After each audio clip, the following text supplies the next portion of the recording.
Hello everyone, हामी चाहिँ आज पर्पज अफ जब एनालाइसिसको कुराहरू लिएर आएका छौँ होइन। जब एनालाइसिस गर्ने पर्पजहरू के कस्ता थिए।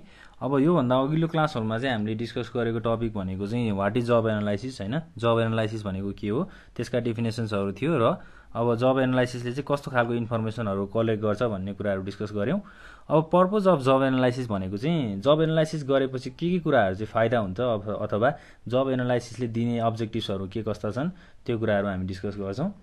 जब एनालाइसिस भनेको त हामीले कुरा गरि नै हाल्यौँ होइन। जब एनालाइसिसले चाहिँ यो चाहिँ एउटा प्रोसिड्युर हो जसले चाहिँ के कुराहरू डिटरमाइन गर्छ त ड्युटिज र स्किल रिक्वायरमेन्ट होइन। कुनै पनि जब गर्नको लागि चाहिने स्किलहरू र त्यसका ड्युटिजहरू रेस्पोन्सिबिलिटिजहरू के कस्ता छन् त्यो कुराहरूलाई चाहिँ डिटरमाइन गर्ने कामहरू गर्छ।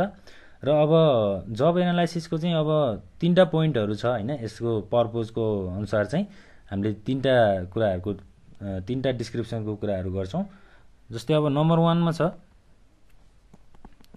जब डिस्क्रिप्सन होइन। त्यसै गरी नम्बर 2 मा छ जब स्पेसिफिकेसन र हाम्रो थर्ड नम्बरमा के छ त जब इभ्यालुएसन होइन। अब जब डिस्क्रिप्सन भनेको चाहिँ के हो त्यो हेरौँ। सुरुमा नम्बर 1 मा जब डिस्क्रिप्सन होइन। डिस्क्रिप्सन भन्ने बित्तिकै हामीले एउटा डिटेल त्यसको नलेज होइन अथवा के कुराहरू डिस्क्राइब गर्छ भनेर बुझ्न खोज्छौँ। र अब जब डिस्क्रिप्सन भनेको चाहिँ यो चाहिँ एउटा प्रोफाइल अफ जब होइन। जबको प्रोफाइल हो जसले चाहिँ content, environment and condition of job, त्यो जबको चाहिँ के कुराहरू छ त्यो कुराहरूलाई चाहिँ डिस्क्राइब गर्ने कामहरू गर्छ। जस्तै it is a profile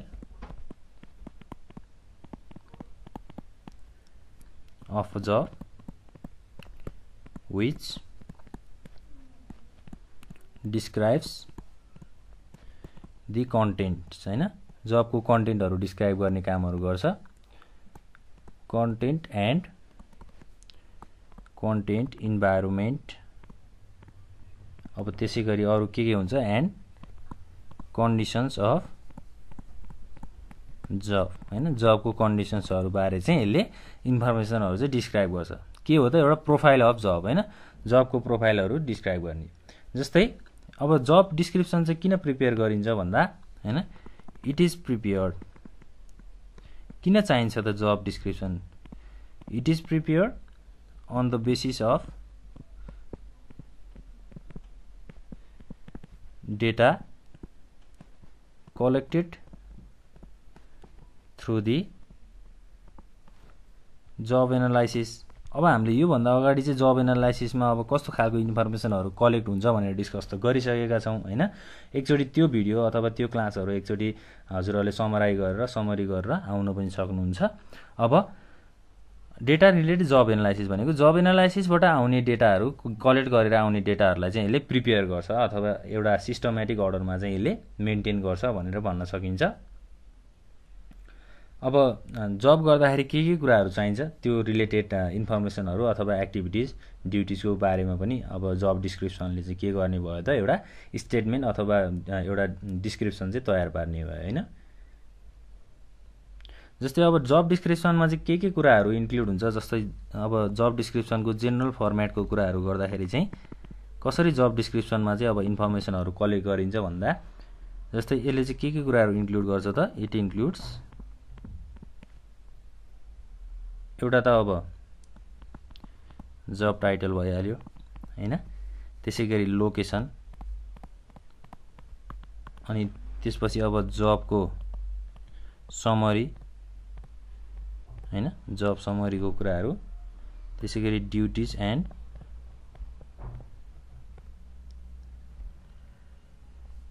features of job होइन। ड्युटिज र जबको फिचर्सहरू बारे चाहिँ यसले एउटा जेनरल फर्मेट प्रिपेयर गर्दो रहेछ। त्यो जेनरल फर्मेटमा चाहिँ यस्तो कुराहरू चाहिँ हामीले इन्क्लुड गर्नुपर्ने रहेछ है। ल अब जब डिस्क्रिप्सनलाई हामीले एउटा रिटर्न स्टेटमेन्ट पनि भन्न सक्छौँ होइन। एउटा रिटर्न स्टेटमेन्ट हो, it is a return statement जसमा चाहिँ के कुराहरू हुन्छ त अब जब होल्डरको होइन। जब होल्डरले चाहिँ के कुराहरू गर्छ। जब होल्डर डज होइन, वाट जब होल्डर डज हैन। त्यसैगरी हाउ इट इज डन भनेको जबहरु कसरी गरिन्छ त्यो बारेमा, र वाइ इट इज डन भनेको जब किन गरिन्छ भन्ने कुराहरुको चाहिँ एउटा रिटन स्टेटमेन्ट चाहिँ हाम्रो जब डिस्क्रिप्सनमा हुन्छ भनेर भनिन्छ है। ल अब जब एनालाइसिस गर्ने पर्पजहरुमा एउटा जब डिस्क्रिप्सनको कुराहरु हामीले सकेका छौं हैन। के भन्न सकिन्छ त, जब डिस्क्रिप्सनलाई एउटा जबको प्रोफाइलको बारेमा इन्फर्मेसनहरु दिने अथवा यसको डिस्क्राइब गर्ने भनेर भन्न सकिन्छ।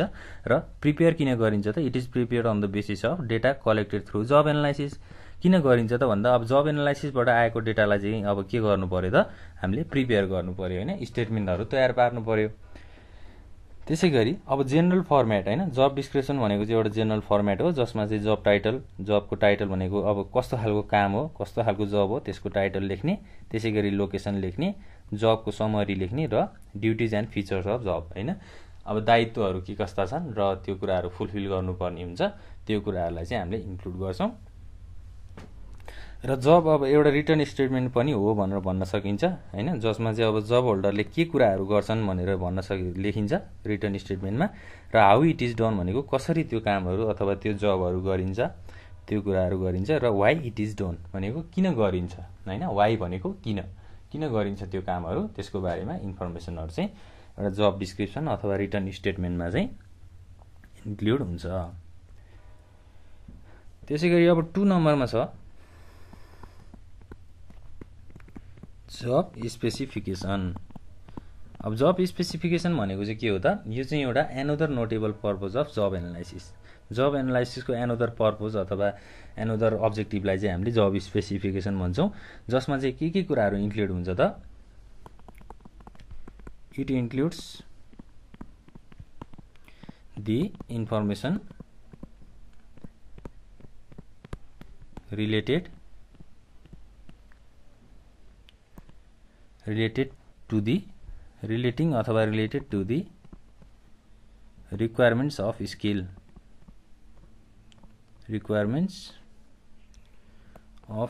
and abilities हैन। त्यसैगरी अरु के हुन सक्छ त, टु परफर्म स्पेसिफिक टास्क, कुनै पनि एउटा टास्कहरु परफर्म गर्नको लागि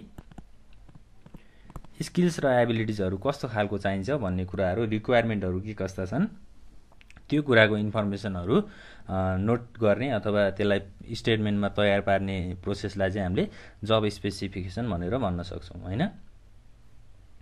अब यसले चाहिँ के कुराहरु स्टेट गर्छ त भन्दा क्वालिफिकेसनको कुराहरुलाई चाहिँ स्टेट गर्छ। जस्तै अब क्वालिफिकेसन कस्तो चाहिन्छ, कुनै पनि जब गर्नको लागि क्वालिफिकेसन के कस्तो चाहिन्छ त्यसको बारेमा स्टडी गर्छ। र जब स्पेसिफिकेसन भनेको चाहिँ एउटा स्टेटमेन्ट हो, यसलाई एउटा स्टेटमेन्ट पनि भनिन्छ, which identifies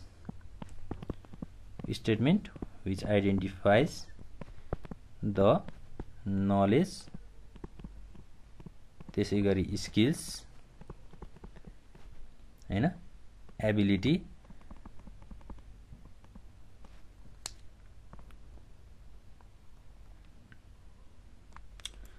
के भन्यो त, एउटा एबिलिटी हैन, knowledge, skill, ability needed to perform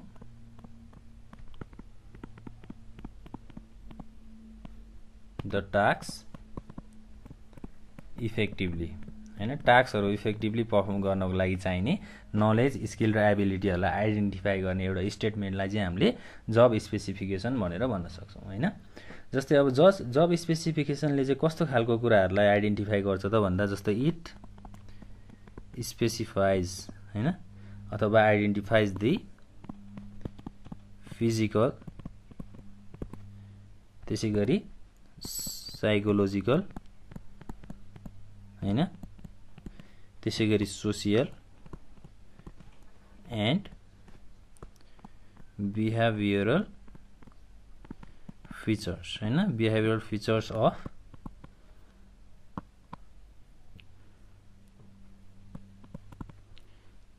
employees हैन अथवा रिसोर्सेसको कुराहरु। जस्तै फिजिकल, साइकोलोजिकल, सोशल र बिहेभियरल फिचर्सहरुलाई चाहिँ यसले स्पेसिफाई गर्ने अथवा कन्सर्न गर्ने कामहरु चाहिँ जब स्पेसिफिकेसनबाट हुँदो रहेछ। यसरी चाहिँ हामीले बुझ्नु पर्यो। त्यसैगरी अब हामी थर्डमा जान्छौँ, जब इभ्यालुएसन हैन। जब इभ्यालुएसनको बारेमा चाहिँ हामीले डिस्कस गर्छौँ अब।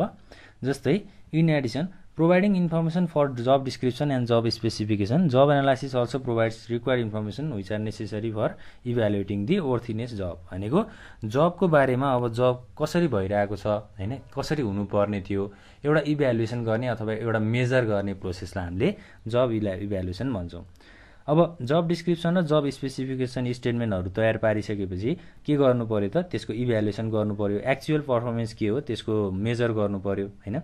कामहरु कसरी भइरहेको छ, जस्तै अब काम बढी हुनुपर्ने थियो कि कम हुनुपर्ने थियो कि हैन। अब इम्प्लोइजहरुले आफ्नो वर्थीनेस दिएका छन् कि छैनन्, आफ्नो 100% डेडिकेसनहरु लगाएका छन् कि छैनन्, त्यो कुराहरुलाई इभ्यालुएसन गर्ने अथवा मेजर गर्ने प्रोसेसलाई हामीले जब इभ्यालुएसन भनेर भन्न सक्छौं। जस्तै अब जब इभ्यालुएसनले चाहिँ के कुराहरुमा हेल्प गर्छ त, it helps to establish value of jobs हैन। जब्सको भ्यालु बढाउने काम अथवा जब्सको महत्व बढाउने काम चाहिँ हामीलाई जब इभ्यालुएसनले गर्दो रहेछ। त्यसैगरी अब के भन्न सकिन्छ त, it evaluates the actual performance of the job. भनेको जब गर्दाखेरि एक्चुअल परफर्मेन्स के कस्तो छ त्यसको इभ्यालुएसन गर्ने अथवा मेजर गर्ने प्रोसेसलाई हामीले जब इभ्यालुएसन पनि भन्न सक्छौं है।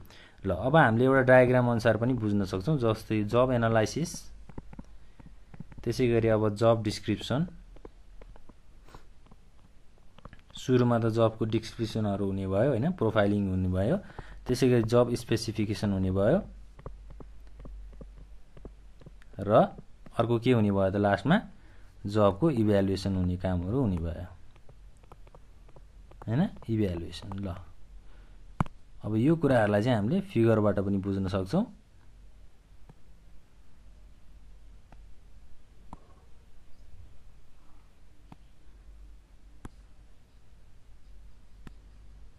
ल यसरी हामीले बुझ्न सक्छौं।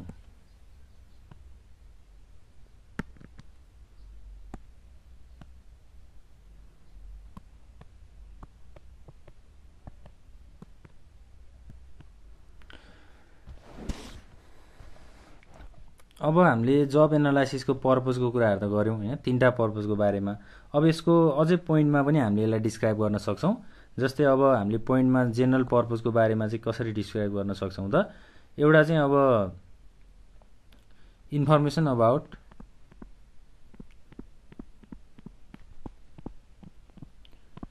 हेल्थ एन्ड सेफ्टी हैन। अब जब एनालाइसिसले चाहिँ हेल्थ र सेफ्टीको इन्फर्मेसनहरु पनि, सेफ्टी बारे इन्फर्मेसनहरु पनि हामीलाई प्रोभाइड गर्न सक्छ। त्यसैगरी अर्को छ provides necessary information about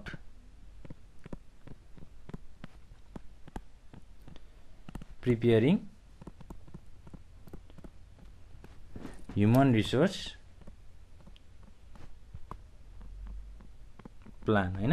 human रिसोर्सको planning गर्नलाई पनि यसले नेसेसरी इन्फर्मेसनहरु चाहिँ प्रोभाइड गर्दो रहेछ जब एनालाइसिसले। त्यसैगरी अर्को के हो त, हेल्प इन वर्क सिम्प्लिफिकेसन हैन। वर्कलाई सिम्प्लिफाई गर्नको लागि अथवा वर्क सिम्प्लिफिकेसन प्रोसेसमा पनि यसले हेल्प गर्दो रहेछ। एन्ड जब रिइन्जिनियरिङ हैन, जबको रिइन्जिनियरिङ गर्ने अथवा जबलाई रिडिजाइन गर्ने प्रोसेसमा पनि जब एनालाइसिसले चाहिँ हेल्प गर्दो रहेछ भन्ने कुराहरु चाहिँ हामीले डिस्कस गर्न सक्छौं। अरु थुप्रै अब यसको पर्पजहरु हुन सक्छ र हामीले अब यति पोइन्टहरु भयो भने हामीलाई इनफ नै हुन्छ हैन। लगभग हामीले सबै कुराहरु कभर गरिसकेका छौं। अब हामीले डिस्कस गर्ने भनेको लगभग यति नै हो। पर्पज अफ जब एनालाइसिसमा चाहिँ हाम्रो के कुराहरु आउँछ त, जस्तै अब जब डिस्क्रिप्सन, जब स्पेसिफिकेसन र जब इभ्यालुएसनको कुराहरु थियो। त्यो तीनटा कुराहरुलाई हामीले डिस्कस गरि नै हाल्यौं र पोइन्ट्समा हामीले तीनटा पोइन्टहरुलाई डिस्क्राइब गरेका छौं हैन। ल अब हामीले नेक्स्ट क्लासमा डिस्कस गर्ने भनेको चाहिँ इम्पोर्टेन्स र जब एनालाइसिसको युजेसहरु कहाँ हुन्छ हैन। त्यसपछि जब एनालाइसिसको प्रोसेसको बारेमा डिस्कस गर्छौं। अब आजको क्लासमा चाहिँ हामीले लगभग यति नै गर्ने भयो। नेक्स्ट क्लासमा हामी भेट्नेछौँ। Thank you.